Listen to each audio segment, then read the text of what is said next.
I was just working like a dead-end job, and my dad had called me and he's like, well, why don't you go to welding school? I didn't know even what welding was. In the right place at the right time, and went in for an interview and signed up that day. I've always been a hands-on person, and so the hands-on is what helped me through school.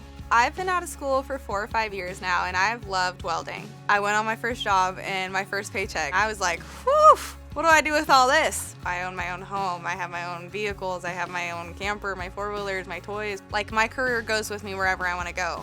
I can get a job anywhere, but my career follows me. I kind of work for myself. And if I want to work 8 months out of the year, then I can work 8 months out of the year. It just really has been great for me to be more flexible, especially because I love my career, but my family's more important to me. Women can do it and we're better at it, and I just would encourage any female, if you even are interested, to just jump in. If I can do it, you can do it too. And why not do something that you love? If you are doing something that you love, then how can you consider it work?